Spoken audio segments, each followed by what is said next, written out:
Bonjour à toutes et à tous. Merci d'être venus, assez nombreux, je dois dire, pour un début de matinée, un jour férié. Très heureux de vous retrouver donc, pour cette première journée après la soirée d'ouverture des rencontres Michel Serres. Et aujourd'hui, ce matin, nous allons discuter d'une question qui a l'air technique, qui a l'air rébarbative, mais qui en fait contient en elle énormément de clés pour réussir la transition écologique et énormément de questions éthiques, philosophiques, morales autour de la question climatique. Alors pour en discuter, je suis très heureux d'accueillir donc à ma gauche Alexandra Pimor. Donc Alexandra, vous êtes chercheuse, mais vous êtes une chercheuse engagée, puisque à côté de vos activités scientifiques, notamment juridiques, vous êtes aussi engagée dans des ONG, donc le Earth Law Center, le centre du droit de la nature ou de la terre, je ne sais pas comment on traduit en français. De la terre. Voilà. Et puis vous êtes aussi membre de l'ONG NAT, qui Notre affaire à tous. Notre affaire à tous. Bénévole. Pour ceux qui ne connaissent pas. Et c'est une ONG qui est un support d'appui juridique aussi pour des associations, pour des militants. Vous allez nous en dire plus de toute façon tout à l'heure, mais vous avez beaucoup réfléchi sur cette question des droits de la nature. Et à ma droite, je suis très heureux d'accueillir donc Éric Chenu. Éric, tu es une grande figure du monde de la mutualité. Tu es même aujourd'hui président de la mutualité française, mais tu as exercé des responsabilités dans le monde mutualiste, notamment à la MGEN, la Mutuelle Générale de l'Éducation Nationale, c'est comme ça qu'on dit ? Tout à fait, bonjour à toutes et à tous, bonjour David. Et que les enseignants connaissent bien, et que les fils d'enseignants comme moi connaissent bien. Et tu es par ailleurs un penseur. Tu as écrit donc sur la question des solidarités. Tu as réfléchi à la question du mutualisme comme nouvel horizon d'émancipation. Tout à fait. Et tu réfléchis aussi beaucoup à ces questions, à ce lien entre questions sociales, questions environnementales, à la transformation des modèles mutualistes. Aux grandes transitions qui impactent notre société aujourd'hui. J'en dirai quelques mots tout à l'heure sur la transition écologique, démographique, numérique, qui impactent complètement nos sociétés, qui ont des impacts économiques, sociaux, démocratiques, et qu'il nous faut appréhender collectivement si on ne veut pas, à un moment donné, crisper la société plus qu'elle ne l'est déjà. Voilà. Donc le décor est planté. On a à peu près 1h15 à passer ensemble. L'enjeu, c'est que ça soit une conversation, mais que ça soit aussi participatif. Donc on va discuter ensemble pendant 45 minutes, et puis ensuite, on vous donnera la parole, et tout est filmé, et tout sera ensuite sur YouTube. Alors, la première question, on va commencer peut-être par le plus précis, et on va ensuite élargir. La première question que j'ai envie de te poser, Éric, c'est quand on voit la multiplication des événements climatiques extrêmes, comme les cyclones en Afrique australe, les sécheresses en Afrique de l'Est, les inondations au Pakistan, la fonte des glaces, la fonte des glaciers, les incendies, les méga-feux.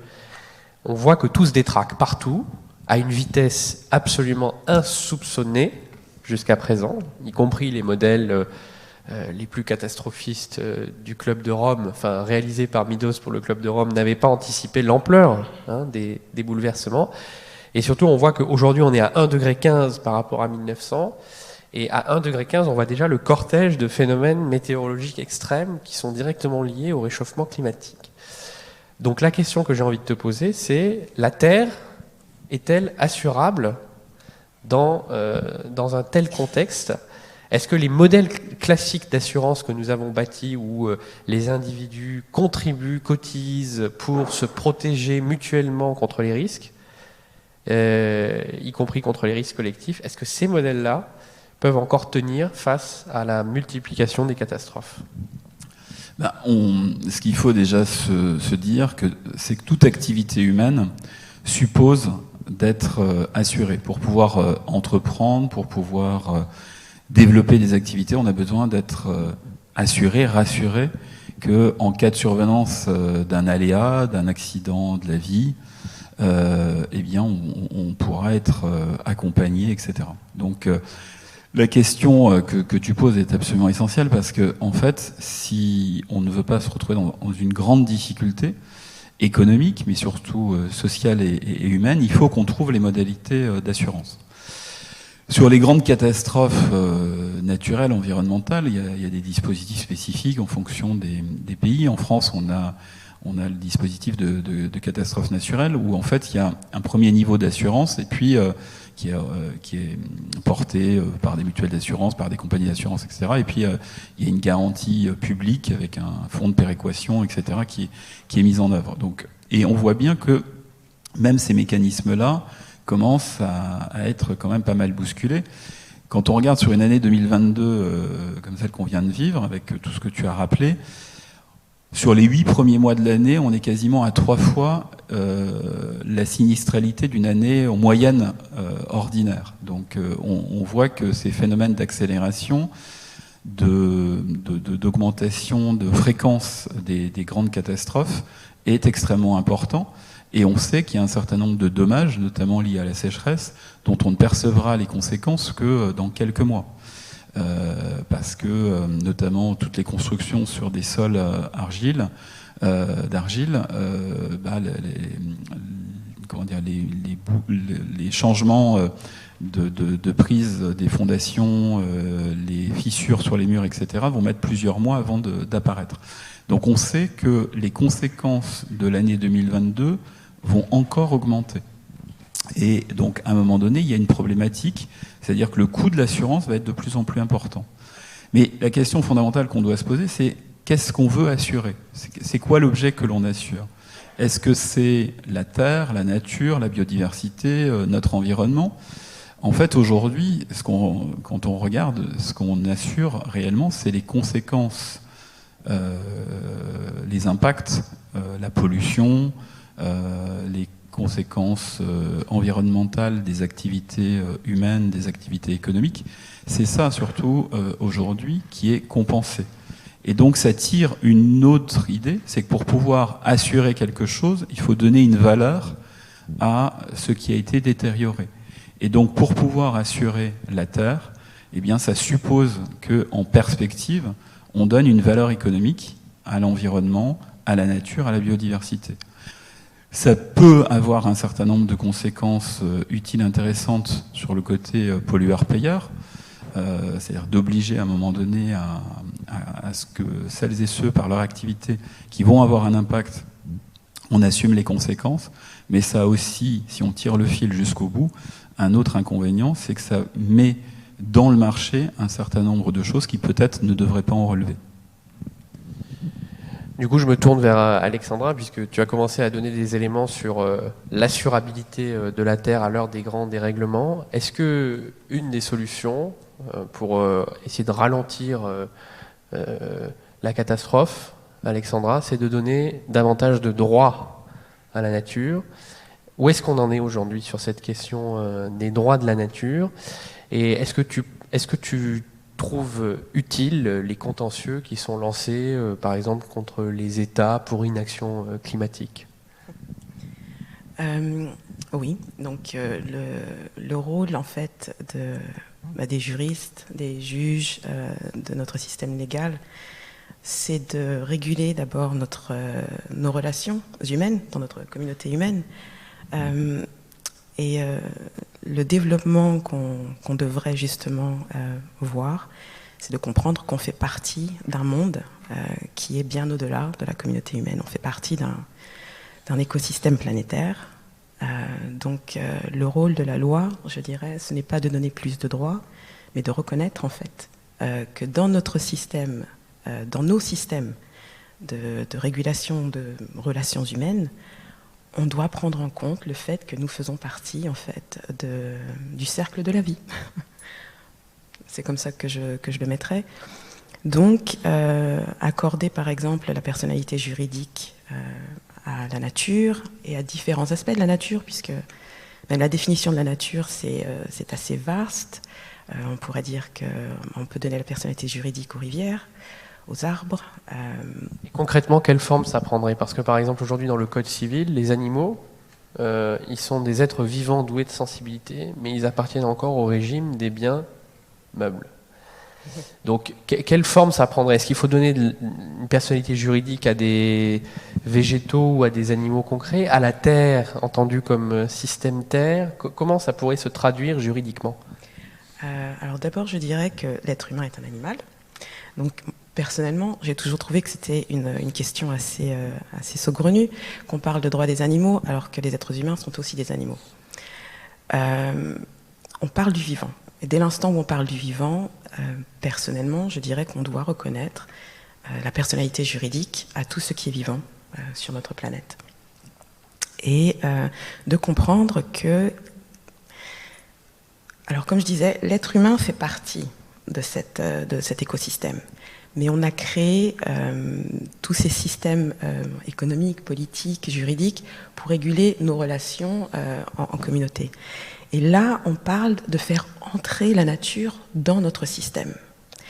Donc la première chose à faire, c'est pour nous, en tant que communauté humaine, de repenser notre relation à la nature dans son entier. Voilà. Vous en parlez tous les deux, chacun sur des sujets différents. Éric sur l'assurance, Alexandra sur le droit. On voit bien que les dispositifs qui ont été construits dans la modernité, ils régissent surtout les relations des hommes entre eux, des humains entre eux. La question de l'État-providence, au départ, ce sont des salariés qui cotisent pour s'assurer, eux, contre les risques de l'existence. La question du droit est centrée sur le sujet de droit, et tout ce qui n'est pas du ressort du sujet de droit est renvoyé au régime de l'extériorité des biens. Donc la question finalement redoutable, derrière la question d'assurer la terre, c'est comment est-ce qu'on fait rentrer la question environnementale dans la question sociale sans, en quelque sorte, percuter les équilibres de nos sociétés. Comment intégrer vraiment cette question environnementale dans la question sociale? Comment réinventer l'État-providence, par exemple? Quelle sécurité collective réinventer pour prendre en charge les questions climatiques sans créer encore plus d'injustice sociale? Telle est peut-être une des questions, Éric, que tu te poses. Alors, je ne sais pas si il faut réinventer l'État-providence ou s'il faut surtout amener l'État à être garant de la capacité des femmes, des hommes, de vivre dans un environnement où ils peuvent s'épanouir, où ce ne soit pas un environnement où ils sont en danger perpétuel du fait des conséquences délétères des activités humaines et des activités économiques. Dans un environnement où on vit en synergie, en équilibre avec l'ensemble de ce qui fait la biodiversité, la faune, la flore, c'est surtout ça qu'il faut regarder. La problématique sur l'environnement au sens large, sur l'écologie, sur toutes les conséquences aujourd'hui que l'on constate, que l'on mesure de manière de plus en plus fine, de plus en plus précise sur la biodiversité, c'est quoi? C'est que d'une certaine façon, on a laissé, par l'activité économique telle qu'elle s'est développée depuis un peu plus d'un siècle, une forme de privatisation des gains et une mutualisation des pertes. Je m'explique. On a, par des prélèvements de matières premières, de biens dans la nature, développé de l'activité économique qui ont permis à certains de s'enrichir, de développer de l'activité, de développer des biens, des services, etc. Mais ça a profité qu'à certains. Et par contre, les conséquences, elles sont totalement collectivisées, socialisées, mutualisées. Soit par la sécurité sociale, via l'assurance maladie, ou les couvertures mutualisées que nous, on peut porter en santé, en prévoyance, en dépendance, parce que les conséquences individuelles et collectives en termes de santé sont absolument considérables. Et ça, c'est à l'ensemble de la collectivité, par des cotisations sociales, fiscales ou mutualisées, de les assumer. À un moment donné, ce déséquilibre-là, il n'est pas tenable. Le président de la République a dit à la fin de l'été qu'on devait rentrer dans le temps de la sobriété, que c'était la fin de l'abondance, des évidences et de l'insouciance. Probablement que sur le fond, il a raison, mais tout le monde n'a pas profité de l'abondance de la même façon. Et donc, si on veut être en capacité de faire comprendre ces enjeux-là à l'ensemble de la population, il faut absolument que la transition écologique dans laquelle on doit s'engager, c'est pas on doit parce que il y a un impératif économique et ça, c'est un impératif de survie de l'espèce humaine, des espèces animales et de notre écosystème. C'est-à-dire que on n'a plus le choix. Il faut le faire. Et le problème, c'est que si on veut que ça se fasse, on va dire de manière la plus sereine possible, il faut que cette répartition de l'effort, elle soit comprise, elle soit juste. Et c'est pour ça que les enjeux écologiques, les enjeux de solidarité sont totalement intriqués. Par ailleurs, la transition écologique dans laquelle on doit s'engager va nécessairement profondément transformer nos modes de production, nos modes de consommation. Or, aujourd'hui, une bonne partie des flux de financement de notre protection sociale à la française, la sécurité sociale dans toutes ses branches, les couvertures mutualisées, etc., sont financés par des flux qui viennent notamment, flux fiscaux, sociaux, de ces modes de production et de consommation. Donc si on n'anticipe pas ça, si on ne réfléchit pas à un nouveau paradigme à l'échelle sociale, on aura une problématique d'acceptabilité par l'ensemble de la population. Et donc c'est des sujets qui sont essentiels. Et puis, dernier point, c'est à un moment donné, comment on change d'indicateur. Aujourd'hui, on mesure, on regarde les grands indicateurs macroéconomiques chaque année, et on regarde quoi? On regarde l'évolution du PIB, la production intérieure brute. Sauf que cette production intérieure brute, on additionne, outre qu'on additionne des choux et des carottes, on additionne des choses positives et des choses négatives. On met au même niveau des activités de services, de production de biens qui peuvent être extrêmement utiles avec des externalités positives énormes pour les individus, pour la société, mais aussi des activités qui vont être extrêmement délétères où les externalités sont négatives. Et si on continue d'appréhender les choses de cette manière-là, on ne pourra pas prendre le virage. Et donc il faut absolument qu'on substitue au PIB tel qu'on le connaît d'autres indicateurs où on puisse additionner et soustraire les externalités positives et négatives pour savoir ce qui relève réellement du progrès et d'un progrès pour l'ensemble de la population pour pouvoir fonctionner, vivre dans un monde où on ne devra pas ensuite compenser les pollutions, compenser les maladies chroniques liées à un environnement qui se dégrade, etc. etc. Aujourd'hui, le poids de la santé environnementale sur l'explosion des pathologies chroniques est de plus en plus mis en avant. Donc ce coût social, il va commencer à devenir inassumable. Merci. Alexandra, du coup, moi j'ai envie de vous demander, est-ce que le droit et l'action contentieuse peut être un vecteur aussi pour changer les comportements? Bien sûr. Oui, parce que la façon dont moi j'envisage le droit, et la raison pour laquelle j'adore le droit, c'est parce que quand on regarde nos lois, quand on regarde notre système légal, les lois que nous adoptons sont faites par des hommes et des femmes qui ont une vision de la vie. Et cette vision va se transcrire par ces lois qui ensuite vont créer la réalité dans laquelle nous vivons. Donc oui, le droit est un vecteur de changement. Le droit peut changer la façon dont nous vivons en collectivité. Et je pense qu'aujourd'hui, il est essentiel que nos lois en fait reflètent nos valeurs écologiques, notre désir et l'urgence en fait mieux agir en tant que communauté humaine, parce que les encouragements de nature morale ne sont pas suffisants. Donc il faut imposer des obligations aux entreprises, par exemple. Il faut que l'État s'investisse beaucoup plus, puisque l'État travaille pour nous, et que nous ne sommes pas, en fait, en tant qu'êtres humains, nous ne sommes pas censés être à la disposition ou au service de nos systèmes économiques ou même politiques. Ces systèmes sont censés ou ont été créés pour nous, à notre service. Et en tant qu'être humain, pour assurer notre durabilité, sustainability, pour assurer notre durabilité, pour assurer en fait notre survie, il faut qu'on s'intègre dans cette pensée écologique dans son entier. Je ne sais pas si ce que je dis en fait ça fait un sens.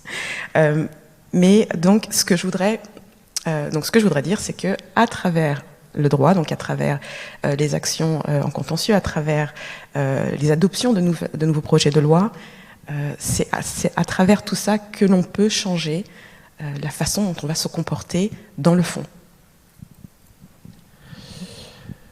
Si vous me permettez, ce qui est essentiel dans ce que dit Alexandra, c'est que quand on appréhende le droit, on appréhende évidemment les lois, les décrets, on va dire toute la partie législative et réglementaire, mais aussi la jurisprudence. C'est-à-dire qu'on fait aussi bouger le droit parce qu'à un moment donné, des associations, des ONG engagent des recours et permettent des décisions de justice, judiciaire, administrative, qui vont aussi faire évoluer les comportements individuels économiques. Donc c'est aussi important aujourd'hui la jurisprudence que le cadre législatif et réglementaire. Alors pour continuer sur cette lancée, notre affaire à tous, donc Nat par exemple, a contribué avec 3 autres ONG, donc Oxfam France, Greenpeace, et j'ai oublié le nom de la 4e, désolée. Donc avec ces 4, donc ensemble, nous avons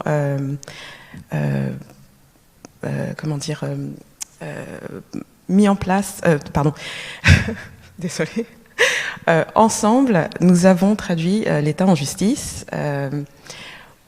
pour son inaction pour la justice climatique, et le tribunal administratif de Paris a donc décidé qu'effectivement l'État n'avait pas rempli ses obligations et a jusqu'à la fin de cette année pour remédier à son inaction. Et à partir de janvier 2023, si ça n'est pas le cas, il sera soumis à des astreintes. Nat a également engagé des actions contre Total ou Casino et d'autres multinationales pour leur devoir de vigilance et le fait qu'en fait Total par exemple continue à investir dans des énergies fossiles, BNP aussi pour qu'ils puissent prendre en compte le fait que leur financement de projets à énergie fossile ne devrait plus en fait se perpétuer. Alors oui. Juste, moi je voudrais illustrer par rapport à des choses qui sont, qui sans ces éléments-là, on va disparaître. C'est la question de l'eau. Sujet très sensible dans la région, comme tu le sais. Pareil. Pourquoi c'est quelque chose d'assez essentiel? Parce qu'aujourd'hui, si on n'a pas une eau de qualité, en quantité suffisante, mais pas non plus en la dilapidant, c'est toute la vie humaine, animale, la faune qui disparaît. Je vais prendre 2 exemples pour illustrer ça, pour montrer le côté incohérent des politiques publiques, l'inconséquence des politiques publiques qui ne raisonnent pas les choses à court, moyen et long terme. Moi, je viens de Lorraine. On a donné un lourd tribut à l'industrie minière. Et à la fin de l'exploitation des mines, il y a des infiltrations d'eau dans toutes les galeries, etc. Ça entraîne des pollutions dans les nappes, etc. C'est ce qu'on appelle les eaux d'exore. Et les compagnies minières avaient une obligation de pomper ces eaux, de les traiter, etc., pour éviter les catastrophes écologiques. Et même après la fin de l'exploitation, cette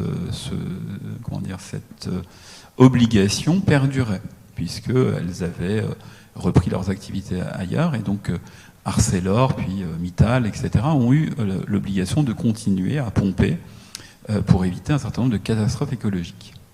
Eh bien, de manière totalement inconséquente, au milieu des années 2000, en 2005, l'État a décidé de ne plus imposer cette obligation. Alors que c'était la conséquence, finalement, presque de réparation des gains engrangés par les compagnies minières pendant des années et des années, eh bien, on les a exonérés. Du coup, qui reprend cette obligation? Qui assume ce coût? C'est l'État, donc c'est le contribuable, c'est vous et moi, etc. Là, on voit bien comment, à un moment donné, quand je parlais tout à l'heure de privatisation des gains et de mutualisation des pertes, des coûts, des impacts, etc., on est en plein dedans. Je vais prendre un deuxième exemple, un peu loin de nous, à 8000 km, ce qui se passe aux Antilles, avec le chlordécone. Le chlordécone, c'est un pesticide qu'on utilise pour notamment la production des bananes. Je vous conseille de ne jamais faire cuire une banane au barbecue avec la peau, c'est une catastrophe. C'est une bombe de polluants, de pesticides. Pendant des années, on a déversé sur les sols, sur les plantations, par hélicoptère, ce polluant. Ça a entraîné des conséquences, une augmentation de cancer extrêmement importante, une pollution des sols, des nappes pour des dizaines et des dizaines d'années, etc. Alors qu'on savait très bien que ce pesticide était extrêmement dangereux. D'ailleurs, il y a un certain nombre de pays qui, bien avant nous, l'avaient interdit. Là encore, parce qu'il y a immédiatement la nécessité de produire des bananes, de ne pas grever un secteur économique, on ne prend pas des décisions qui sont des décisions d'intérêt général et on ne réfléchit pas de manière globale. C'est-à-dire on réfléchit en silo. On regarde, ah ben oui, mais si on supprime ce polluant et qu'on n'a pas d'autres stratégies alternatives, on va flinguer la filière de production de bananes aux Antilles. C'est un problème économique et on aura une problématique sociale, etc. Oui, et sauf que dans le même temps, on crée une catastrophe sanitaire. Il y a des gens qui meurent chaque année. Il y a des gens qui sont très malades dans la durée. Et il y a des productions qu'on ne pourra plus faire sur les sols en Martinique, en Guadeloupe, pendant des dizaines d'années, parce qu'on ne sait même pas comment on va dépolluer les sols. Et là, on voit bien qu'on a une tension entre la temporalité de l'immédiateté, etc. Et comment, à chaque fois, finalement, on met en avant ces risques-là, etc., eh bien, c'est par l'action citoyenne. C'est la mobilisation de collectifs, de femmes et d'hommes touchés, impactés, etc., qui, par une lutte incessante, ont petit à petit mis à jour ces incohérences, etc. Donc l'engagement citoyen, l'information, l'action, elle est absolument déterminante. On transformera et on gagnera ce combat de la transition écologique à la fois par une évolution du cadre réglementaire, législatif, par la jurisprudence, mais aussi par une vigie citoyenne, parce que c'est notre bien commun, la nature, la biodiversité, notre environnement. Et ça, c'est à nous, en tant que citoyens aussi, de nous engager pour pouvoir le défendre. J'imagine que ça vous parle, Alexandra, cette question de vigie citoyenne, d'engagement citoyen pour lutter contre les inégalités environnementales et les dégradations qui sont produites par les activités humaines, et en particulier les activités économiques, sur les équilibres biogéophysiques. Oui, bien sûr. Donc, l'une des activités de NAT, justement, c'est d'accompagner les citoyens et les citoyennes dans leurs actions contre les pollutions au niveau local. Donc ça, c'est juste pour donner un exemple. Mais je pense, par exemple, à ce qui se passe en Espagne avec le Mar Menor. Donc ce je connais le nom qu'en anglais, mais l'action des étudiants, des professeurs à l'université, justement pour protéger les marais donc de Mar Menor. Et donc, pour reprendre ce que Eric disait tout à l'heure au niveau de la jurisprudence, souvent en fait ces actions viennent justement de cette action de citoyens. Le droit à la génération future, par exemple, on voit beaucoup de jeunes aujourd'hui, un petit peu partout dans le monde, qui intentent des actions contre l'État pour non-respect ou pour le manque de protection pour les générations futures. Et je voudrais revenir sur ce que Eric dit en termes de bien commun, parce que je trouve que le terme est très intéressant. La Terre est notre bien commun, pas dans le sens où elle nous appartient, mais dans le sens où nous lui appartenons. Et donc, dans ce sens, en tant que communauté humaine, nous avons un devoir. Quand on approprie les droits à la nature, ces droits sont appropriés parce que nous avons un devoir, du fait de notre action, de nos actions, qui engendrent des déséquilibres absolument phénoménaux dans le monde. Nous avons un devoir, a duty of care, un devoir de prendre soin de la Terre. Donc, chacun d'entre nous, quel que soit le niveau auquel on opère, nos actions vont avoir une influence pour changer le monde dans lequel nous vivons. Donc oui, pour moi, c'est extrêmement important qu'on soit tous engagés et qu'on fasse tout ce qu'on peut. Donc, ok, les éco-gestes, c'est une première chose qu'on peut faire tous individuellement. Et collectivement, ça peut avoir un impact, mais aussi pour encourager justement les corporations, les organisations, les États, les gouvernements, et ainsi de suite, à agir différemment. C'est à travers nos actions qu'on peut réellement changer la façon dont on fait les choses aujourd'hui. Alors, avant de passer la parole à la salle, parce qu'il faut aussi qu'on ait un échange un peu participatif, j'espère que les questions seront nombreuses. Eric, tu as dit quelque chose de très important tout à l'heure, tu as dit notre modèle productif, c'est-à-dire celui-là même qui a provoqué le désastre environnemental dans lequel nous sommes, et notre modèle social, c'est-à-dire celui-là même qui a permis l'émergence de la sécurité sociale, de la redistribution, des solidarités, ils sont inextricablement liés au sens où comment finance-t-on la protection sociale? Par les flux de cotisations, d'impôts prélevés sur les activités productives. Alors là, on a un problème, parce que si on contraint le capitalisme, on risque de contraindre aussi le niveau de recettes qui servent à financer la protection sociale. Donc comment sortir de ce pacte un peu faustien, en quelque sorte, entre un modèle productif qui n'est pas vertueux et un niveau de protection sociale et de sécurité sociale dont nous avons besoin quand même pour assurer notre solidarité collective. Comment réinventer en fait modèle productif et modèle social ?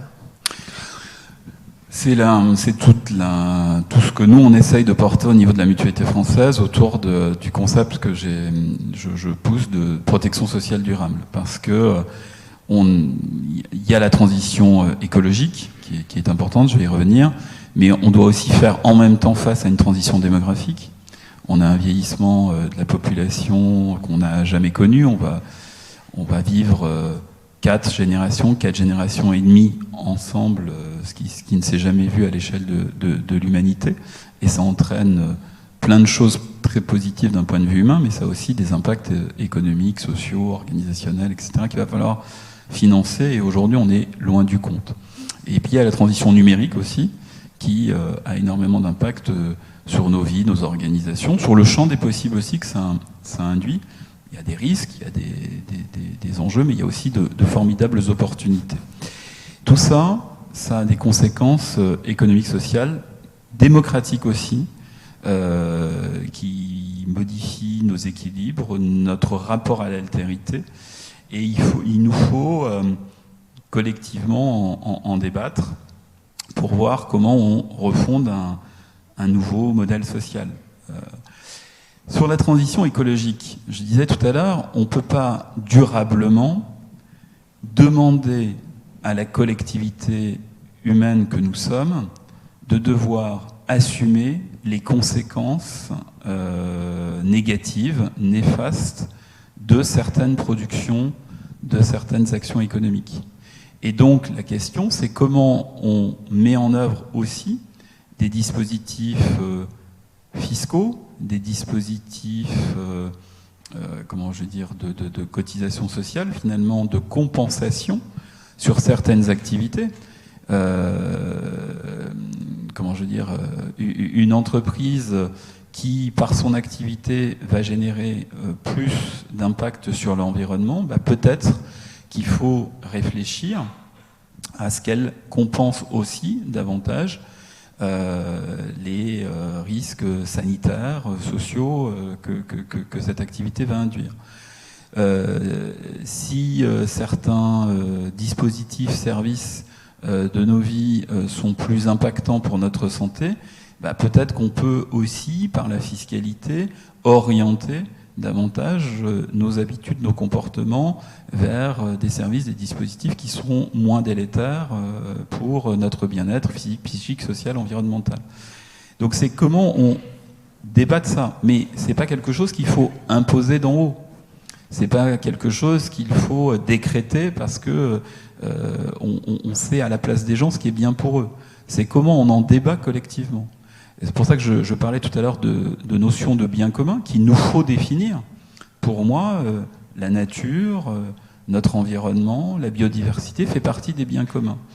Qui dit bien commun dit qu'à un moment donné, si on en est collectivement d'accord, ça ne rentre pas dans les règles habituelles du marché et qu'on protège ces biens communs. Ça ne rentre pas dans les règles habituelles de l'État non plus. Alors ça, moi, j'en suis profondément convaincu. Je crois que là-dessus, on a quelques points communs, David. Et j'allais y venir. C'est comment on gouverne ces biens communs. Et ces biens communs, à mon sens, ils ne peuvent pas rentrer dans la gouvernance démocratique habituelle. Pourquoi ? Ben, tout simplement parce que aujourd'hui, le cadre démocratique, parce qu'il y a un rythme, il y a des rites, il y a une conflictualité démocratique au bon sens du terme de débat. Voilà, tous les 5 ans, on élit un président de la République, tous les 5 ans, on élit des députés, tous les 6 ans, on élit des sénateurs, etc., etc. Tout ça, ça génère un rythme. Et ça génère aussi des prises de décision à l'aune de la durée des mandats. Or, sur les biens communs, il y a des décisions qu'on doit prendre et qui ne sont pas des décisions qui vont être à l'échelle d'une législature, d'une mandature, mais qui doivent être des décisions qui doivent embarquer le plus largement possible, et c'est à l'échelle d'une, 2, 3 générations. Et donc, pour prendre les bonnes décisions dans le long terme, qui ne vont pas, évoluer en fonction des majorités successives, etc. Et être sûr que alors peut-être pas tout le monde, mais en tout cas une très grande majorité de la population va s'engager là-dessus, il faut qu'on invente de nouveaux modes de gouvernance à l'échelle nationale, à l'échelle continentale et à l'échelle mondiale. Aujourd'hui, les grandes institutions internationales qui ont été créées à l'après-guerre ont été créées pour nous préserver de la guerre, que ce soit l'ONU, même la construction européenne à l'origine, c'est comment on met en commun des moyens pour éviter de se taper dessus. Mais tout ça avait une finalité. Aujourd'hui, il y a une autre finalité qui, si on ne la prend pas à bras-le-corps, engendrera des mouvements de population mondiale sans précédent, des tensions géopolitiques sans précédent. C'est la question écologique, et il nous faut inventer des institutions nationales, européennes, internationales, à l'échelle de ces enjeux, pour préserver, gérer et gouverner de manière sereine ces biens communs que sont notre environnement, la nature, la biodiversité, etc. Alexandra. Ouais, je voudrais rebondir dessus. Oui. Et sur les biens communs, notamment. Est-ce que c'est la solution ? Oui. Mais en fait, je suis d'accord avec Eric, c'est une question de gouvernance d'abord. Et quels que soient les modèles de gouvernance qu'on va développer, la première chose, c'est d'abord de comprendre les valeurs qui vont inspirer ces modèles de gouvernance. Et par exemple, en repensant à l'économie, il y a l'économie au sens de la dimension humaine, mais il y a l'économie au sens planétaire, c'est-à-dire que c'est basé sur l'interconnexion, sur l'interdépendance, sur la réciprocité, la proportionnalité, la régénération, le soin les uns des autres. Et donc, pour moi, ce qui serait essentiel, c'est de véritablement repenser dans le fond notre définition, notre compréhension de nos systèmes économiques, pas pour faire rentrer la nature à l'intérieur de nos systèmes comme une ressource qu'on peut extracter, mais pour réaligner nos systèmes de communautés humaines dans le système de la Terre, en fait. Et donc, cette gouvernance, ou ce concept de gouvernance, va donc commencer par nous. Quelles sont nos valeurs et comment est-ce qu'on peut se réaligner avec les valeurs de la nature. Et de même, en pensant à la nature, le fait même de parler de nature comme si c'était quelque chose qui est en dehors de nous, je trouve ça souvent assez déstabilisant. Parce que nous sommes la nature, nous sommes issus de la nature, nous sommes un aspect de la nature, nous sommes une dénomination de la nature, en fait. Donc, même quand on parle de la nature, on parle de nous. On est une expression de cette nature. Donc, c'est comment est-ce qu'on peut être une expression qui est beaucoup plus bénéfique à l'ensemble de la nature que nous sommes sur cette terre. Eric, avant de passer vraiment à la salle, je vais être un petit peu provocateur, parce que c'est vrai que les biens communs, on en entend parler depuis quelques années maintenant.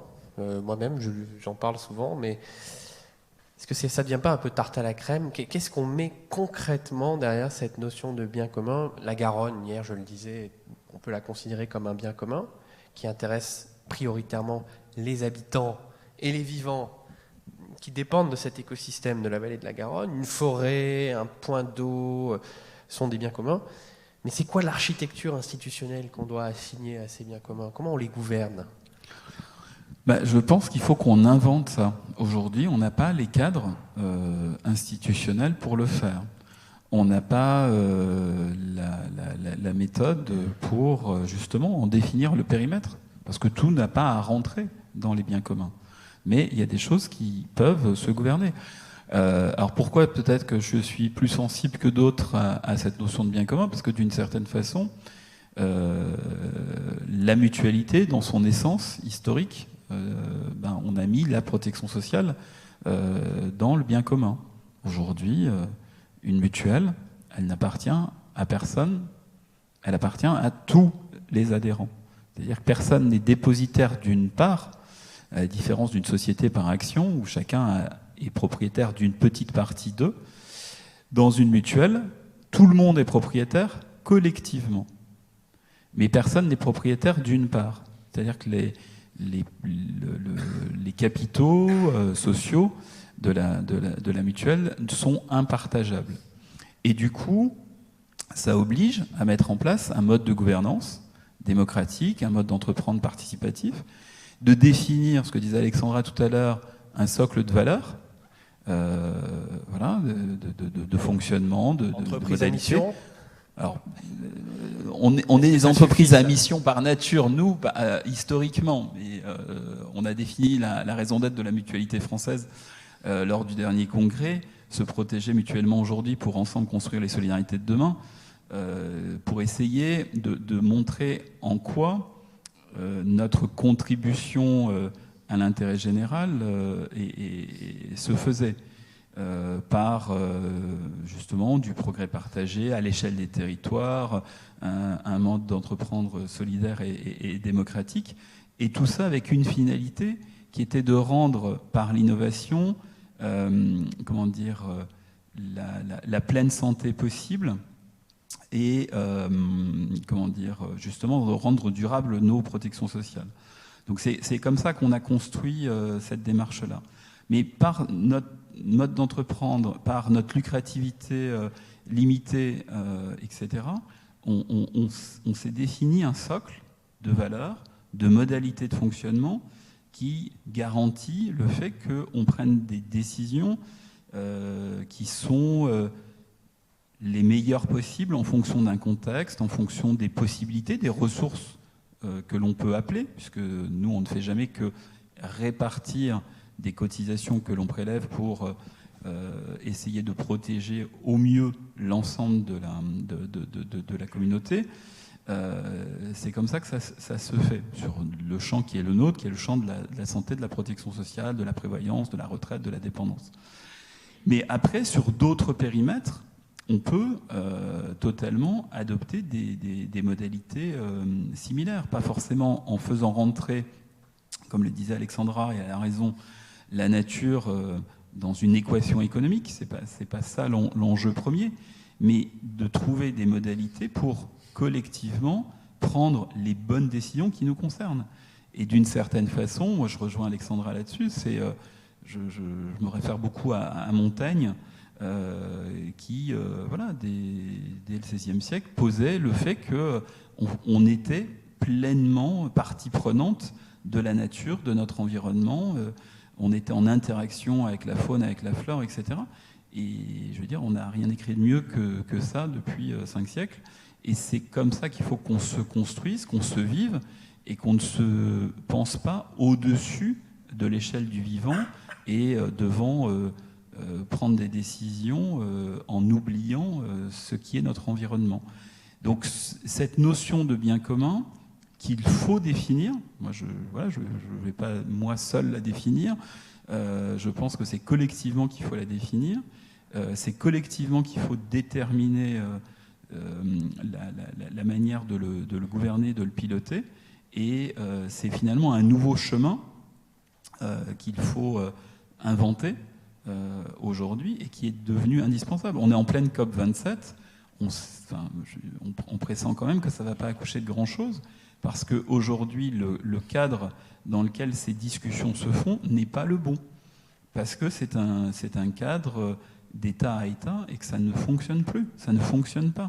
Et ça ne permet pas de prendre les décisions adéquates compte tenu de l'urgence climatique dans laquelle on est. Une réaction, Alexandra, sur la COP27. Je sens que vous... Oh, pas sur la COP27.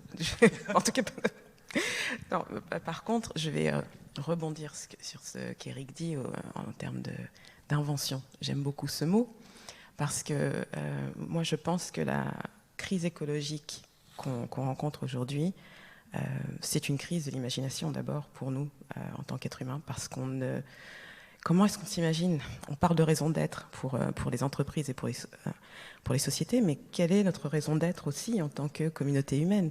On est les seuls sur cette terre à payer pour vivre sur Terre. Donc, quel est le but en fait de notre vie ici? Personnellement, pour moi, le but c'est de vivre. Ma raison d'être, c'est de vivre et d'être heureuse, de jouir de la vie. Donc, pour se réinventer, je pense qu'il faut aussi qu'on détermine quel est notre point de départ. Et si notre point de départ, c'est le capitalisme, oui, alors là, c'est mort. Voilà, c'est ça. Alors, quel est notre point de départ? Qu'est-ce qu'on choisit, en fait, de faire et de créer, d'imaginer? Comment est-ce qu'on imagine le futur? Quelle image on se donne pour nous, pour nos enfants, pour les vies à venir? Parce qu'en fait, cette crise écologique, outre le fait qu'on est en train de détruire la planète, c'est plutôt une crise de survie pour l'espèce humaine, en fait.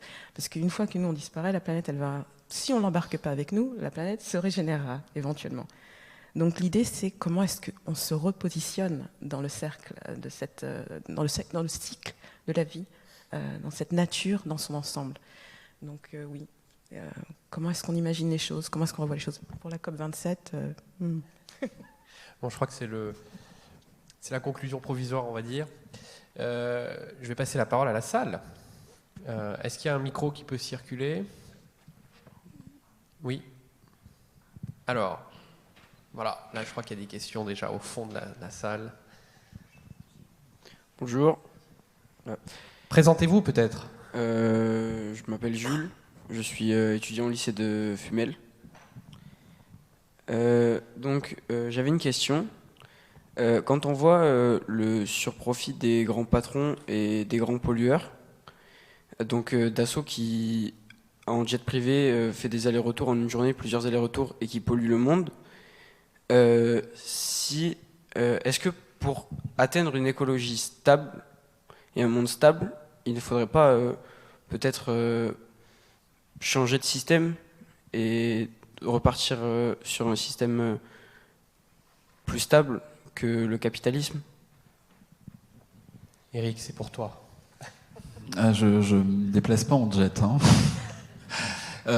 Non, la question, c'est comment pourquoi je dis il faut sortir du PIB. C'est tout simplement parce que c'est un indicateur qu'on s'est donné, hein, que collectivement, il y a des dizaines d'années, pour mesurer ce qu'était la croissance, en nous instillant dans la tête que la croissance du PIB, c'était davantage de richesses partagées, davantage de progrès. Et on s'est construit comme ça depuis l'après-guerre, hein, grosso modo, comme un alpha et un oméga de notre bien-être, etc. Et on s'est installé dans la société de consommation, on s'est installé dans l'évolution, les dérives, et une forme d'impensé du vivre ensemble, de ce qui fait société. Voilà, qu'est-ce qui fait sens aujourd'hui, voilà, de quoi on a besoin, ce dont parlait Alexandra il y a quelques instants. Et donc aujourd'hui, parce qu'on est au pied du mur, Antonio Guterres disait on est sur la route de l'enfer et on accélère, c'est quand même clairement ça. C'est-à-dire qu'on sait, David le disait en introduction, on a vu à 1,15 degré d'augmentation depuis le début du XXe siècle, ce que cela donne en termes d'augmentation de fréquence de risques climatiques. On sait ce que sont les perspectives d'ici la fin du XXIe siècle en termes d'évolution si on ne fait rien de manière urgente. Ce n'est pas dans les 50 ans qui viennent qu'il faut agir, c'est dans les 5 à 10 ans qui viennent qu'il faut agir. Et agir puissamment. Et aujourd'hui, pour des raisons d'égoïsme, pour des raisons géopolitiques, on ne fait pas.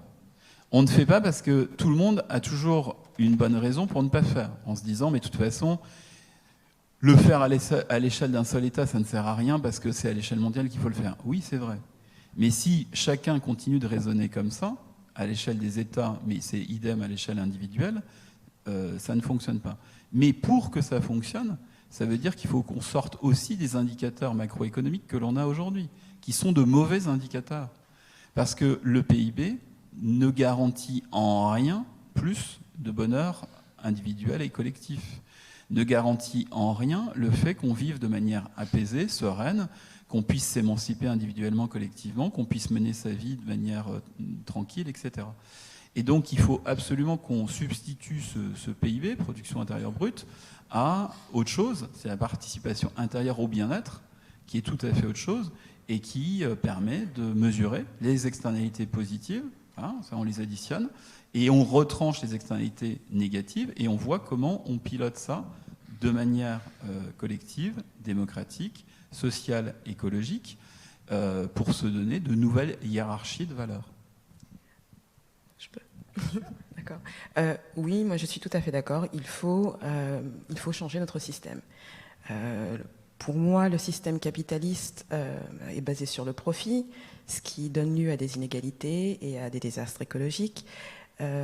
C'est pas pour le bien-être de tout le monde, c'est pour le bien-être de certaines personnes ou enfin des 1%. Donc la question c'est comment changer ce système et à partir de quelle base. Et j'aimerais penser qu'en fait, à partir de maintenant, on voudrait penser au bien vivre. Le concept de bien vivir, Komaksoke, cette idée de comment vivre bien entre nous sur cette planète et de façon harmonieuse. Et je pense qu'à partir de là, on changerait le système. Le système ne va pas se changer parce qu'on le veut, et on peut essayer de le changer avec plein d'idées techniques. Mais je veux dire, ce côté de technicalité, en fait, n'amènera à rien s'il n'y a pas un vrai travail de fond, de conscience intérieure, de conscience collective, pour une gouvernance qui est alignée avec nos valeurs principales. Donc, par exemple, le bien vivre ensemble.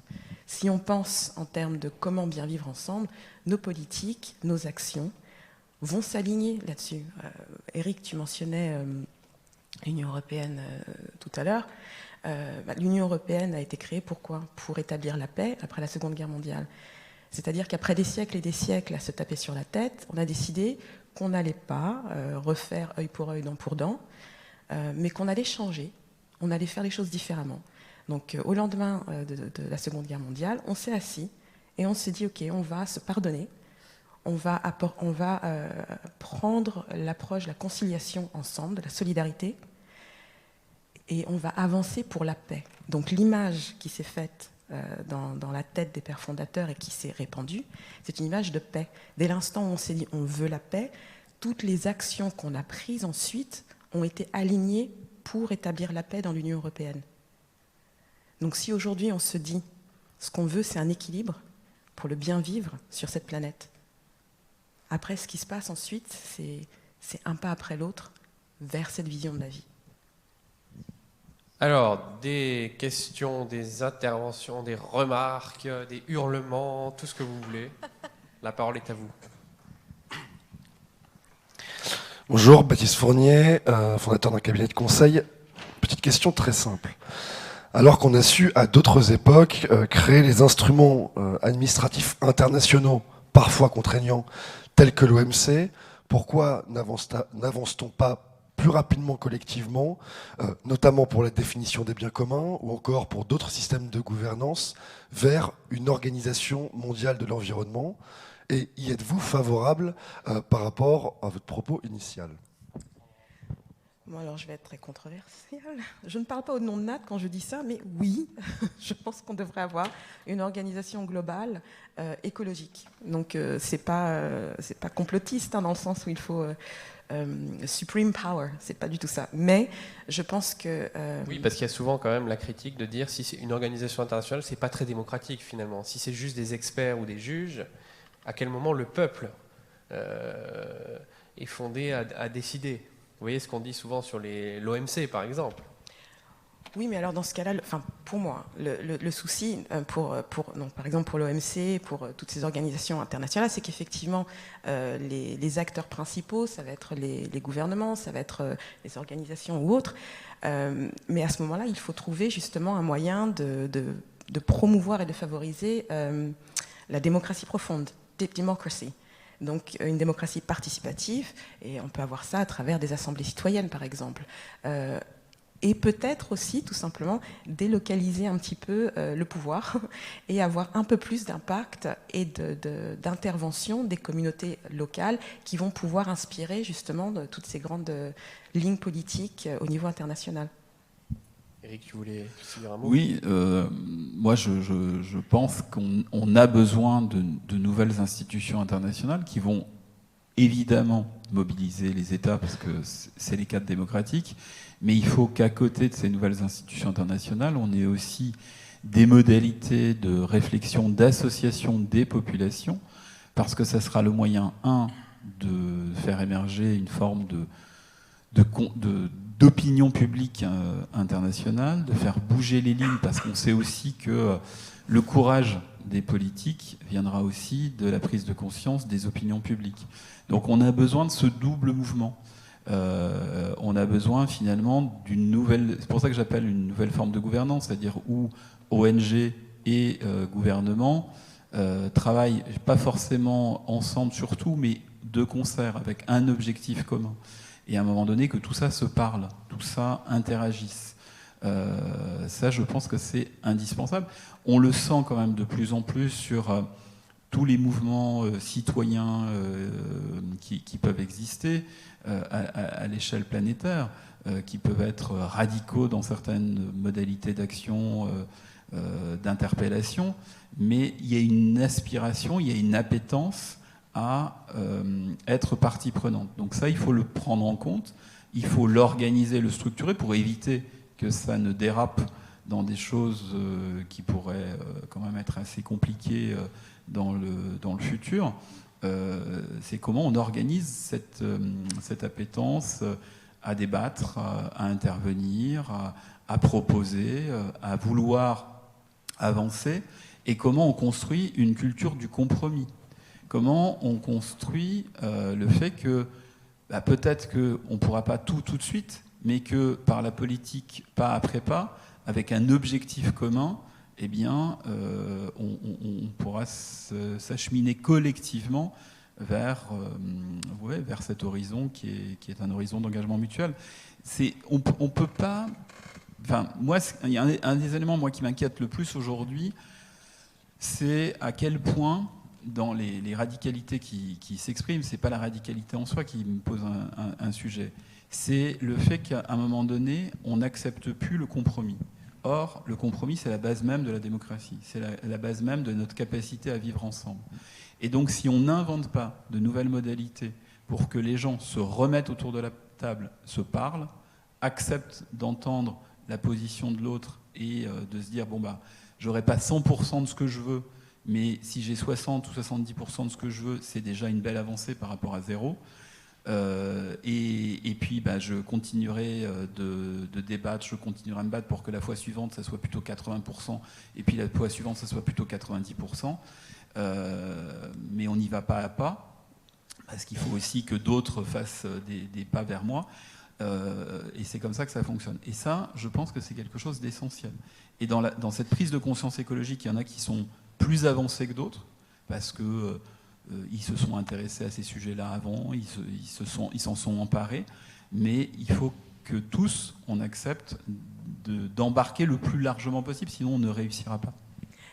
Alors j'aimerais rebondir dessus, parce que dans ce que tu dis, Eric, pour moi, ça me fait penser à l'Union européenne. On pourra dire ce qu'on veut sur l'Union européenne, elle n'est pas parfaite, mais l'Union européenne, en fait, pour moi, représente un superbe cas d'étude, justement, de cette approche collective et collaboratrice. Quand on y pense, on a 27 États membres avec 24 langues officielles reconnues, 27 différentes traditions légales, politiques et ainsi de suite. Et ça fait plus de 70 ans qu'on travaille ensemble. Et qu'on pratique. Et on a créé énormément de communs. Voilà, pour le bien commun, avec des intérêts communs, pour une destinée en commun. Donc, pour moi, je pense que observer ce qui se passe au niveau de l'Union européenne, ça peut nous donner pas mal d'indices sur comment réaliser ça au niveau global. On le fait bien au niveau régional, supranational, on peut le faire au niveau global. Oui. Au niveau institutionnel et gouvernemental, je suis d'accord avec toi. Au niveau citoyen, il y a peut-être un petit bémol. C'est peut-être ça qu'on n'a pas su bien réussir, justement. Eh bien, dans ce cas-là, le challenge, c'est comment est-ce qu'on imagine ça ? C'est ça, c'est tout à fait possible. Tout est possible. L'impossible, c'est uniquement ce qu'on n'a pas encore imaginé de possible. Donc, l'idée, c'est de pouvoir créer de nouvelles institutions et de faire ça de façon innovante. Donc, il n'y a rien qui puisse nous stopper, en fait, à faire quelque chose d'extraordinaire. Des mains étaient déjà levées tout à l'heure, donc... Justement, c'est ça ma question. Présentez-vous peut-être. Oui, alors donc, je suis Isabelle Bazin, je suis professeure au lycée Marguerite Filleul, en français et aussi culture générale. Donc, voilà. Culture générale, c'est pour préparer Sciences Po, c'est ça ? Oui, et puis aussi parce qu'on a des BTS. Et ils ont, donc, voilà, ils ont aussi cette matière-là. Et donc ma question, c'est, parce que je crois que si on est là tous, c'est qu'on est tous un petit peu convaincus de tout ça et de la nécessité de réfléchir, etc. Mais on voit bien que donc on a créé un système qui s'est fait à partir de pères fondateurs, c'est-à-dire qu'ils ont réfléchi, ils ont proposé des visions, elles ont été infusées dans la population, mais à un moment, c'est quand même ces pères fondateurs qui ont pris les décisions. Qui ont amené le changement. Et donc on a lié deux systèmes, un système économique et un système politique. Et les deux systèmes sont arrivés à leur fin. Et ils sont aujourd'hui dans leur déviation, en fait. C'est-à-dire que le système économique profite à ce 1%, alors qu'il était normalement pour tout le monde, et que le marché devait s'équilibrer, enfin bon, on connaît tout ça, et le système politique de la démocratie qui était fait pour un vivre ensemble, on voit aujourd'hui il est au bout parce qu'on est dans une division permanente, c'est-à-dire qu'on a des gens qui ne portent qu'un discours, celui de la division. Voilà. Bon, après, c'est un bon moyen de savoir pour qui voter. Demandez-vous qui cherche à vous diviser, vous saurez pour qui il ne faut pas voter. Mais en attendant, les gens sont perméables à ça. Et voilà. Donc, dans quel espace, parce que les médias, on ne peut pas non plus trop compter sur eux, dans quel espace on peut porter ces valeurs, cette réflexion qui fasse qu'il y ait... Parce que je pense que la population est quand même globalement sensibilisée, parce que les gens le vivent au quotidien. Mais on voit bien que la prise de décision, elle n'arrive pas. Alors, merci aux associations de le faire, etc. Merci à toutes ces initiatives. Mais on voit bien qu'on n'atteint pas là où ça changerait vraiment les choses.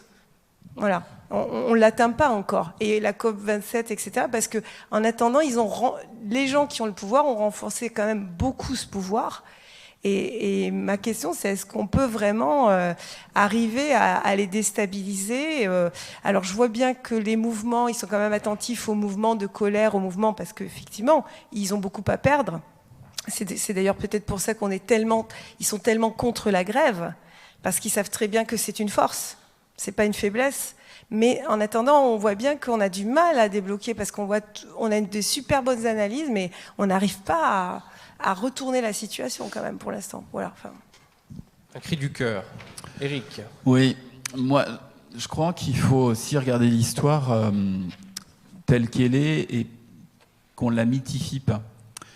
Pourquoi est-ce qu'en 1944, à Bretton Woods, pourquoi est-ce qu'on est capable de créer l'ONU, de créer la communauté européenne du charbon et de l'acier qui deviendra la communauté économique européenne, puis l'Union européenne, etc. Ces grandes institutions, c'est parce qu'on venait de vivre 2 guerres mondiales. C'est parce qu'on s'est tous fracassés, qu'il y a eu 85 millions de morts. Enfin, c'est tout ça qui aboutit. C'est-à-dire qu'à un moment donné, on s'est pris le mur. Et donc là, on a dit, bon, si on continue comme ça, en plus, voilà, il faut voir ce qui a été fait d'un bout à l'autre de la Seconde Guerre mondiale. Donc, en fait, malheureusement, on est comme ça. On avance quand il y a une crise majeure, quand il y a une difficulté majeure. Et là, on y est. Donc, il faut qu'on se retrousse les manches et qu'on y aille. Moi, ma conviction profonde, c'est que aujourd'hui, une des difficultés dans laquelle on est, socialement, politiquement, c'est que ces grandes transitions dont je parlais, écologiques, démographiques, numériques, etc., les gens les subissent. Et ils ont le sentiment qu'ils n'ont plus la capacité de peser là-dessus, d'agir. Et donc, c'est pour ça qu'avec 64 autres organisations, la Mutualité française, on s'est engagé au sein du pacte du pouvoir de vivre, c'est-à-dire comment on se redonne de la capacité d'action. Et cette capacité d'action, elle n'est pas qu'individuelle, elle n'est pas que pour les personnes, pour leurs familles, elle est aussi collectivement. Comment on réenchante l'engagement collectif, la capacité à faire ensemble, de manière organisée dans une association, une coopérative, une fondation, une mutuelle, ce que vous voudrez, un parti politique, un syndicat, etc., ou de manière informelle à l'échelle d'un quartier, d'un village, etc. Peu importe. Mais à un moment donné, c'est collectivement qu'on s'en sortira. Et c'est parce qu'on va le faire collectivement, à l'échelle territoriale, locale, qu'on va pouvoir peser auprès d'une mairie, auprès d'un conseil départemental, régional. C'est parce qu'on va le faire collectivement à l'échelle d'un pays et que l'opinion publique va se mobiliser que celles et ceux qui sont en responsabilité en prendront compte et modifieront le cadre législatif, etc. Et y compris à l'échelle mondiale. Et donc, en fait, c'est qu'il faut qu'on reprenne conscience de notre capacité d'action individuelle et collective. Si tous les citoyens de ce pays n'oublient pas que quand ils sont consommateurs, ils peuvent être aussi citoyens, et ils peuvent, à un moment donné, choisir tel ou tel bien, et donc réorienter certaines productions, eh bien, ça modifiera radicalement les productions et ce qui sera proposé. Encore faut-il qu'ils aient les bonnes informations pour s'extraire du marketing, des publicités et du matraquage que l'on subit à longueur de journée. Donc ça suppose une éducation populaire et citoyenne, ça suppose d'aiguiser l'esprit critique pour que chacun soit maître de son libre arbitre. Donc c'est une reconquête de son esprit, de l'essence démocratique. C'est ça qu'il faut qu'on arrive à faire. Et c'est notre mobilisation individuelle collective. Moi, c'est pour ça que je trouve que des rencontres comme celle-ci sont essentielles. C'est comment on échange, on débat ensemble, on invente ça prendra du temps, ça ne va pas se faire d'un claquement de doigts, mais moi je suis résolument confiant dans notre capacité à être et à faire ensemble. Je suis d'accord avec Eric. Je sais qu'on peut avoir l'impression que les choses n'avancent pas suffisamment parce qu'on a ce sens d'urgence. Mais les choses ont déjà énormément changé. Le fait que ces mouvements sont répandus partout dans le monde, il ne s'agit pas simplement de la globalisation des problèmes, mais de la globalisation des mouvements, des personnes qui se rejoignent. Je veux dire, même Internet, ça permet à énormément de personnes de se connecter. Donc on a plusieurs petits organismes, des micro-organismes qui finalement vont pouvoir se mettre ensemble pour créer une plus grande vague de changement. Donc moi je reste très optimiste. Ce que je vois, c'est qu'il y a déjà du changement. On est en train de faire des choses qui sont déjà pas mal. On a encore plus de travail à faire. Après, il y a aussi cette impatience parce qu'on veut voir les choses se réaliser dès maintenant. Mais il y a des choses qu'on ne voit pas. Dans le développement, il y a l'aspect externe du développement et on va voir, par exemple, quand on va à la gym, on peut soulever des haltères, on va voir des muscles se développer. Mais ce qu'il y a aussi, c'est le travail sur le cardiovasculaire, par exemple. Donc, et pour moi, dans ces mouvements de protection, de défense de la planète, de la nature, de l'écologie, dans son ensemble, il y a ce qu'on voit, il y a ce qu'on ne voit pas. Mais l'important, comme dit Eric, c'est de savoir que c'est en se rassemblant, en s'associant les uns aux autres. Donc oui, s'investir dans les organisations, dans les associations, pour la défense des animaux, pour la défense de la biodiversité, de la nature, quel que soit la préférence personnelle de chacun d'entre nous. Toutes ces actions se rassemblent, éventuellement, pour le bien-être commun. Donc l'idée, c'est de s'investir de plus en plus et de ne pas perdre espoir. Parce que si on perd espoir, à un moment donné, on ne va rien faire. L'idée, c'est de garder cette image dans notre tête de ce qu'on veut accomplir et de donner notre énergie à la manifestation, à la réalisation de cette image de bien-être commun. Et on va trouver les moyens, chacun à notre façon, et ensuite en groupe et au fur et à mesure, et on va pouvoir s'influencer les uns les autres. L'Union européenne ne s'est pas construite aussitôt. Il y a eu plusieurs tentatives, merci. Il y a eu plusieurs tentatives d'unification de l'Union européenne qui s'est faite bien avant 1945. Il me semble que dans un des écrits que j'ai lus, il y a eu au moins 108 plans pour unir l'Union européenne. Mais ça n'a été possible qu'après 1945, après un désastre. Donc je ne souhaite pas qu'il y ait une véritable crise majeure, mais par exemple, la pandémie Covid-19 a quand même révélé qu'il est possible d'agir tous ensemble. Et que tous les challenges qu'on rencontre aujourd'hui sont interconnectés. Et je pense qu'en fait, ce que je vois aujourd'hui, c'est qu'il y a une évolution, parfois un peu lente, surtout au niveau des institutions gouvernementales ou internationales, mais qu'il y a une réelle évolution dans la pensée des peuples sur notre Terre, qu'on doit agir ensemble et qu'on peut agir ensemble, surtout. Est-ce qu'il y a encore peut-être une dernière où là il y a plusieurs mains qui se lèvent. Bon, on va essayer de faire questions courtes, réponses courtes, mais je voudrais frustrer personne. Bonjour et pensez à vous présenter, oui. Cher monsieur. Je suis Mathieu Lowe, professeur de philosophie au lycée Marguerite Filol à Fumel. Tout d'abord, merci d'être venu et de partager votre expertise avec nous dans notre ville d'Agen. Ma question, c'est, vous avez parlé à un moment que l'encouragement moral n'était pas suffisant, qu'il fallait plus ou moins pousser les gens à un mode de vie écologique, parce que comme le dit Kant, on a toujours une exception pour soi ou juste pour cette fois. On a tendance à se faire des exceptions pour soi. Mais du coup, qui va définir cette contrainte du droit ?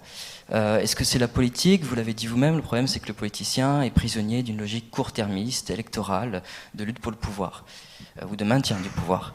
Est-ce que c'est le peuple ? Vous avez beaucoup parlé du peuple, d'action collective. Mais on a vu aux dernières présidentielles que les élections ne sont pas jouées sur l'écologie, mais sur le pouvoir d'achat, sur la consommation. Est-ce que moi, membre du peuple, est-ce que moi, citoyen, je suis compétent pour parler d'écologie ? Est-ce que je suis compétent pour en comprendre la logique ? Vous avez distingué vous-même la différence entre l'économie humaine et l'économie globale, l'économie du monde. Mais cette personne-là qui connaît l'économie du monde, on n'en a pas parlé encore aujourd'hui.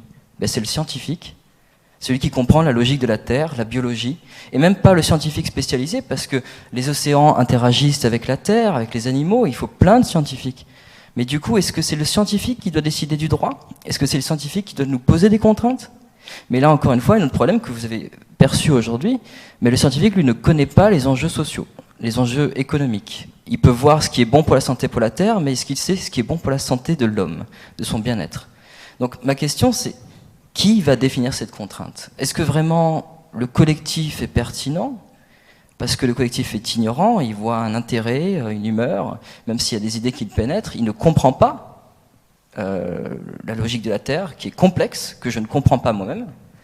Donc qui doit diriger? Qui doit poser cette contrainte? Je vais laisser les camarades répondre, mais la question que vous posez, c'est exactement le cadre d'un livre de Michel Serres qui s'appelle Le tiers instruit. Parce que vous savez, la réflexion de Michel Serres, elle porte sur la séparation qui a été établie à la modernité entre la science, réputée connaître les choses de la nature, et la politique, réputée s'occuper des choses de la société. Donc, d'un côté, les choses entre elles, et de l'autre, les hommes entre eux. Et c'est précisément cette séparation qui nous a menés à l'impasse et même à la catastrophe environnementale dont nous avons passé la matinée à discuter.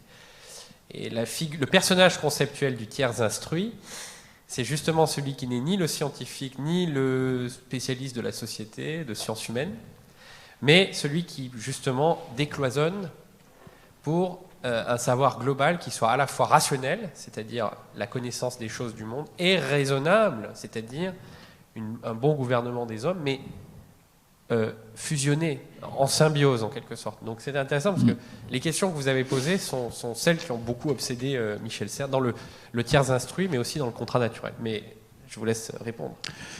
Oui, moi je partage toutes vos réflexions. J'ai essayé d'exprimer un peu ça dans le livre dont David parlait tout à l'heure, l'émancipation horizon de nos engagements mutuels, parce que sans culture scientifique, effectivement, la démocratie marche pas sur ses deux pieds. Enfin, il y a une problématique de compréhension des enjeux du monde qui est absolument essentielle. Alors, est-ce que chacun, individuellement, va tous maîtriser l'ensemble des données, etc., pour être des citoyens responsables? J'en doute, compte tenu de la complexité. Et c'est pour ça que je crois au collectif.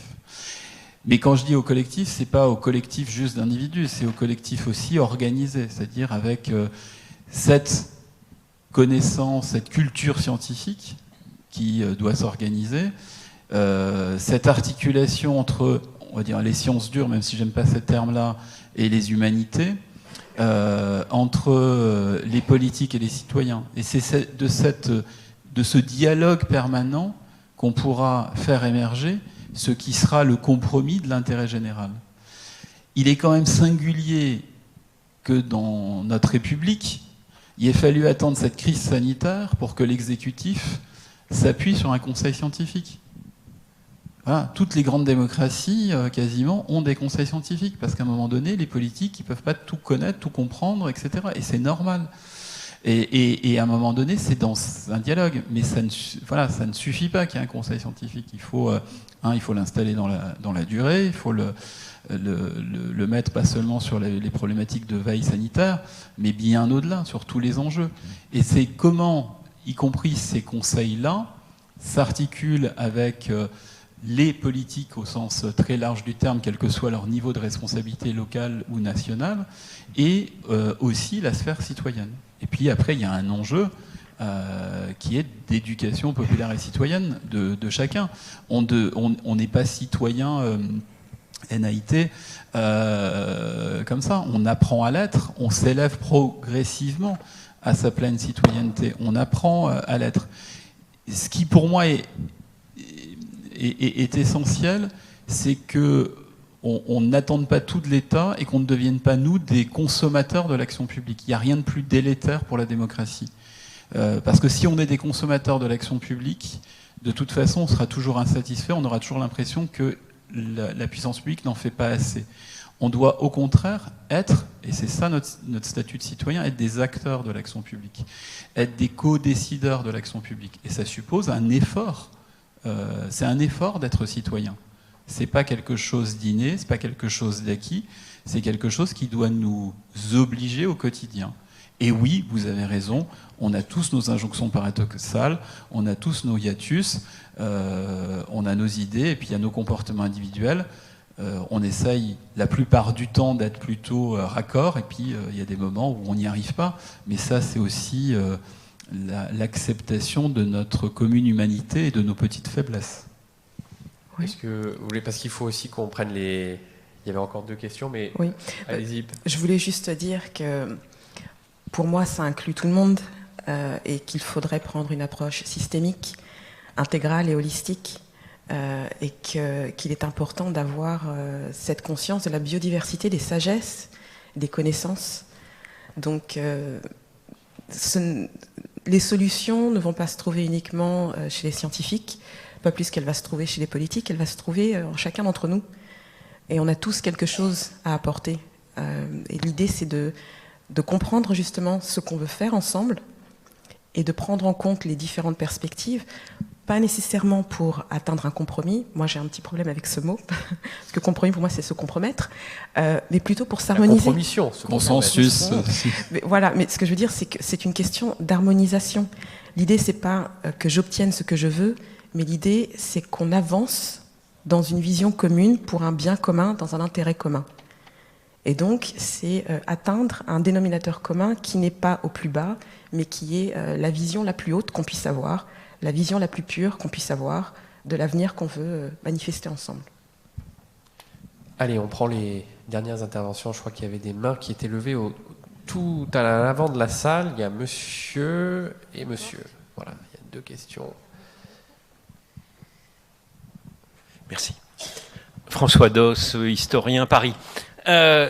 Oui, effectivement, je pense que la sortie de crise, en tout cas de prise en compte de l'anthropocène qu'on est en train de vivre, cette période nouvelle, et passe par effectivement un nouvel imaginaire. Et là, on retrouve d'ailleurs une catégorie de Castoriadis sur l'imaginaire social historique, et je pense que c'est le moyen d'ailleurs de transcender les logiques qui peuvent être contradictoires. Il ne faut pas non plus être œcuménique entre les logiques locales et les logiques plus régionales, avec des intérêts qui sont contradictoires. Donc ce moteur qui peut effectivement dépasser ces contradictions et cet imaginaire, cet horizon d'attente vers lequel on peut aller. La question précise que je voudrais vous poser, c'est que Michel Serres met en avant l'idée que les choses, la nature peut devenir sujet de droit dans le contrat naturel. Il rejoint d'ailleurs, ou plutôt c'est Bruno Latour qui le rejoint, avec la notion de parlement des choses. On a là quelque chose qui est assez équivalent. Pour en avoir parlé avec Robert Badinter, qui est un juriste connu de tous, malgré ses bonnes relations avec Michel Serres et les choses qu'ils ont fait en commun, il résiste à cette idée parce que ce qu'il m'a répondu là-dessus, c'est que les porte-paroles finalement de la nature ne peuvent être que les hommes. Et j'aimerais savoir ce que vous répondez à cette objection qui est celle d'un juriste qui dit c'est très joli comme utopie d'un philosophe, mais un peu lubie parce que sur le plan juridique, ça ne peut pas avoir de fondement. Mais c'est totalement inhérent au système humain que le porte-parole soit des hommes ou des femmes, parce que ce sont des systèmes anthropocentriques. Que le système légal, le système politique ou économique que nous avons créé a été créé par des hommes pour les hommes. Les hommes capital H, donc hommes et femmes. Donc, être porte-parole de la nature, c'est comment est-ce que nous, on comprend la nature dans notre système. Bon, pour vous donner un exemple, je fais partie du Earth Law Center, donc le centre du droit de la Terre. Et l'un des projets que nous avons développé avec Lawyers for Nature, les avocats pour la nature, c'est de nominer la nature comme membre, comme directeur du conseil d'administration d'une société britannique, Faith in Nature. Donc, avec ma collègue Bronte Ansell, on est toutes les deux des proxys pour la voix de la nature au conseil d'administration de cette société. Je vous avoue, on ne sait pas encore exactement ce qu'on est en train de faire. Et justement, nous explorons ce que ça veut dire être la voix de la nature et représenter les intérêts de la nature tout en étant la nature comme directeur de cette société. Mais on ne peut pas faire autrement. Ces systèmes que nous avons créés ont été créés pour nous et par nous. Donc on doit, d'une certaine façon, trouver le moyen de comprendre comment transcender, j'imagine, notre perspective anthropocentrique, pas d'un point... Je ne sais pas si je peux dire d'un point de vue humain, mais en tout cas d'un point de vue, c'est-à-dire pas se voir seulement comme un être humain, mais comme se voir comme la nature dans son ensemble. Donc on est vraiment au tout début, d'accord, c'est très nouveau, on explore beaucoup d'avenues. Si vous voulez qu'on en discute après, ce serait génial. Mais voilà, c'est le seul exemple que je peux donner pour l'instant. Si je peux juste dire un mot pour répondre à la question de François, parce que je ne sais pas si vous étiez là hier soir, mais moi je ne lis pas le contrat naturel comme, on le dit souvent, une volonté de donner des droits à la nature. Je crois que pour comprendre ce texte, effectivement il y a un foyer d'interrogation commun avec Bruno Latour, il faut repartir de l'anthropologie des modernes et du constat commun que chacun fait, dans des termes très différents, de la séparation entre la science et la société. Et le pôle du sujet d'un côté, humain, social, le pôle de l'objet, naturel, matériel, de l'autre. Et le constat que fait Serres, à mon avis avec une très grande acuité à ce moment-là, c'est que cette modernité en réalité n'a cessé de faire le contraire de ce qu'elle proclamait, c'est-à-dire qu'elle n'a cessé d'hybrider les virus, les vaccins, les nuages de cendres, les fumées toxiques, la bombe nucléaire, le trading haute fréquence, tout ça en fait ce sont des hybrides, ce sont des mélanges de choses et d'hommes. On a cessé de trafiquer la nature n'a cessé de rétroagir sur nous et tout ça finit à l'heure de la mondialité par former un composé qui est bien épuisé par l'hypothèse anthropocène, d'une certaine manière. Et la proposition du contrat naturel, mais c'est sujet à débat, je ne la lis pas tant comme de dire il faut donner des droits à des êtres vivants dépourvus de langage, qu'ils soient végétaux ou animaux, mais bien davantage à cette nécessité de gouverner les hybrides, c'est-à-dire les quasi-objets, dirait Michel Serres, c'est-à-dire que nous sommes dans un monde physiopolitique, où nature et culture ne sont plus séparées, cette hypothèse ne tient plus, elle vogue de conserve et elle vogue plutôt vers l'abîme. Et donc il faut qu'on trouve dans les différents modes d'existence des assemblages institutionnels. L'hypothèse des biens communs est intéressante de ce point de vue, parce qu'elle nous oblige à trouver des assemblages institutionnels différents en fonction des situations ou des modes d'existence, qui soit adapté. Moi, je comprends plutôt ça comme ça. C'est vrai que si on reste sur le débat, faut-il donner des droits aux animaux ou aux végétaux, mais ils sont dépourvus de langage, effectivement, on reste dans l'opacité. Oui, parce qu'en fait, pour moi, l'idée, c'est de déplacer un peu notre perspective. Donc, pas seulement d'être anthropocentrique dans le sens anthropo-égocentrique, mais anthropo-écocentrique. C'est-à-dire recentrer cette perspective humaine, mais d'un point de vue écologique, faisant partie de l'écosystème planétaire. Et puis d'aucuns comme Peter Singer pourraient vous dire que les animaux, en tant qu'ils sont doués de sensibilité, sont capables d'exprimer des choses, même si ce n'est pas dans le langage articulé. Donc, je me rappelle, Peter Singer était mon prof d'éthique à Princeton, et il nous expliquait souvent que ce n'est pas parce que les animaux n'ont pas le langage articulé qu'ils ne pourraient pas être des sujets de droit, parce qu'ils sont capables d'empathie, de souffrance et d'exprimer des choses. Je ne sais pas si... Peut-être une dernière question, une dernière intervention. Bonjour, donc je suis Anthony, je suis éducateur à l'environnement et indépendant. Et j'ai une question plutôt destinée à Monsieur Chenu. Donc ça serait pour reprendre, on va dire, le sujet un petit peu initial en termes d'assurance. Justement, est-ce que pour repenser à la problématique, une des problématiques initiales dont vous avez parlé au début, c'est-à-dire le déséquilibre entre toutes les personnes qui ont pu faire du gain justement sur la situation et le fait que ce soit le collectif qui, de manière mutualisée, qui contribue pour le gain d'une minorité de personnes, j'entends. Justement, est-ce qu'à un moment donné, vous avez une ou des solutions concrètes justement pour rééquilibrer un petit peu la balance? Est-ce que on peut aussi alors je sais pas, je vais peut-être avoir une réflexion un petit peu basique, naïve, hein, mais tout simplement, enfin j'ai l'impression qu'il y a des choses, des projets sur lesquels on se dit qu'ils ne sont pas souhaitables, soutenables, et d'un autre côté on les permet. Donc mettons une grosse entreprise, une grosse entité qui a un projet destructeur sur l'environnement, autant ils ont bien une assurance. Donc est-ce qu'à un moment donné, tout simplement, on peut se dire que sur un projet qui a un certain seuil, dépasse un seuil d'impact environnemental, est-ce que tout simplement, on se dit, on l'assure pas, quoi, tout simplement, voilà. Et puis juste pour finir, est-ce que vous avez, enfin, quel est votre pouvoir d'action justement par rapport à votre structure, à la structure que vous représentez?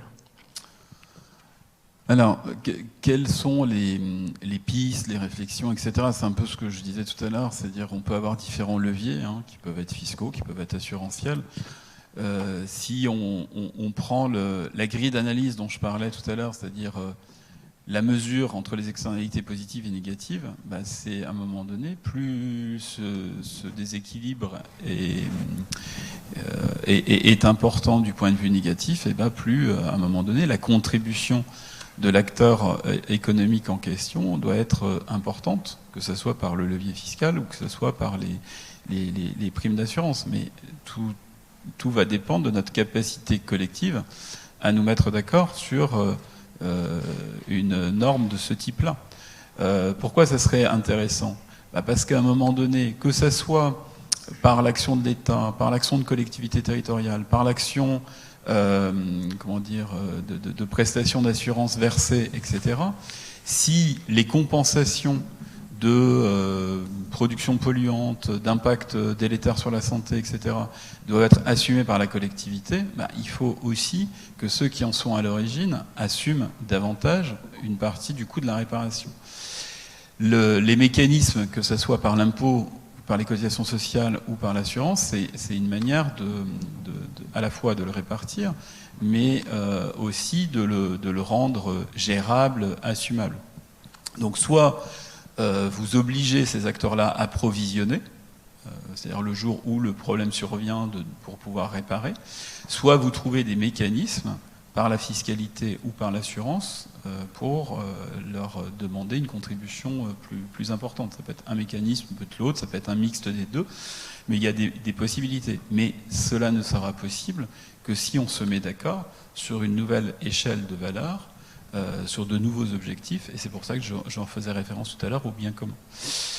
Moi, mon rôle, je ne peux rien imposer, et je peux encore moins imposer que je suis président de la Mutualité française, des mutuelles qui sont fédérées au sein de la Mutualité française sont ce qu'on appelle des mutuelles santé, c'est-à-dire des mutuelles qui font de la complémentaire santé, de la prévoyance, de la retraite, de la dépendance. On gère aussi les établissements de services de soins d'accompagnement mutualistes. Il y en a 2800 sur toute la France. Ça peut être des cliniques, ça peut être des établissements d'hébergement personnes âgées dépendantes, des centres de santé, etc., etc. Et on mène de l'action de prévention. Mais nous ne fédérons pas au sein de la mutualité française ce qu'on appelle les mutuelles d'assurance, c'est-à-dire qui font de la multirisque habitation, de l'auto, etc. Elles sont fédérées dans une autre structure. C'est pour des raisons juridiques, historiques qu'on est, mais on travaille et on réfléchit beaucoup ensemble à toutes ces questions-là. Ça fait partie de toutes les choses sur lesquelles ils réfléchissent. Et par exemple, en risque auto, par exemple, aujourd'hui, on s'aperçoit bien d'évolutions profondes du fait, on va dire, des générations plus jeunes. Aujourd'hui, les plus jeunes, ils sont moins enclins à vouloir posséder une voiture qu'à vouloir utiliser une voiture, donc être plus dans le partage, etc. Mais du coup, ça modifie aussi profondément l'assurance sur ces activités-là. C'est-à-dire que l'idée, c'est plus d'assurer un véhicule de tôle, de pneus, de technologie, mais d'assurer la mobilité, c'est-à-dire le fait de pouvoir aller d'un point A à un point B. Et du coup, ça change aussi radicalement, là aussi, la question des externalités positives, négatives, parce que derrière, ça a d'autres impacts. Et donc, on voit bien que par l'assurance, par l'expérience que vous proposez à celles et ceux que vous accompagnez, on peut orienter et faire évoluer certains comportements, qui supposent l'acceptabilité du client final, du sociétaire, de l'adhérent, du citoyen, mais il y a quand même des capacités, des leviers d'action. Alexandra, et ça sera le mot de la fin. D'accord. Moi, je voudrais rebondir là-dessus. Je pense que c'est là, en fait, que le droit peut aussi intervenir, parce que je pense à AXA, par exemple. Je crois que le PDG avait dit il y a quelque temps qu'au-delà de 4 degrés, ou quelque chose comme ça, la Terre n'est plus assurable. Et pourtant, ils vont assurer des projets qui vont contribuer au dérèglement climatique. Donc il y a une contradiction de discours et d'action. Et c'est peut-être là que le droit, justement, peut intervenir pour imposer une obligation. En anglais, on appelle ça duty of care, une obligation de soin. Donc pour repenser aussi la valeur, est-ce qu'on prend soin du système économique ou est-ce qu'on prend soin de la Terre qui finalement soutient notre système économique? Parce que, honnêtement, si nous on disparaît, le système économique va disparaître lui aussi. Le système économique à la dimension humaine va disparaître totalement et la Terre va continuer avec son système à elle. Voilà. Eh bien, c'est le mot de la fin. Je crois qu'on peut remercier et applaudir chaleureusement nos invités.